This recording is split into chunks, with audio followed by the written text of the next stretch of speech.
అన్నిటికన్నా మించి ఆత్మీయ ఫలాలు, ఆత్మ ఫలాలు కావాలి మనకి. శారీరక ఫలాలు కాదు. శారీరక ఫలాలు వాడబారిపోతాయి, వడిలిపోతాయి, ఎండిపోతాయి. ఇదిగో చక్కటి పువ్వులతో అలంకరించారు, మొత్తం చర్చ్ అంతా పువ్వుల డెకరేషన్ చేశారు.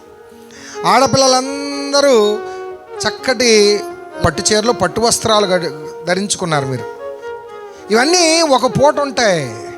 ఈ డెకరేషన్ రెండో పూటకు మూడో పూటకు ఎండిపోద్ది. దేవునికి స్తోత్రం.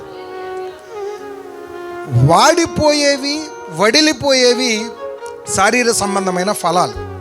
కానీ ఎన్నటెన్నటికైనాను తరతరములకు ఆయన రాకడు వచ్చే వరకు ఆయన రాజ్యములో మనకి ఇవ్వబడిన ఆత్మ ఫలాలు అవి వాడిపోవు, వడిలిపోవు. అవి నీకు శక్తినిస్తాయి. దేవునికి స్తోత్రం. ఎందుకంటే ఓ పూట భోజనం చేయగానే రెండో పూటకి మళ్ళీ ఆకలేస్తుంది. కానీ మనలో ఉన్న ఆత్మ ఫలము గొప్ప మహోన్నతమైన కార్యాలు చేయడానికి శక్తినిస్తుంది, తెగువనిస్తుంది, ధైర్యాన్ని ఇస్తుంది, నెమ్మదినిస్తుంది, నీకు ఒక క్లారిటీ ఇస్తుంది, దేవుని మీద ఆసక్తి నీకు ఇస్తుంది. సంఘానికి ఉండాల్సిన ఆసక్తి, గొప్ప కార్యాలకు పూనుకోవడానికి ఆసక్తి ఉండాలి. నేను నా దేవుని కొరకు ఏది చేయడానికైనా సిద్ధమని సిద్ధ మనసు దేవుడు మనకి ఇవ్వాలి.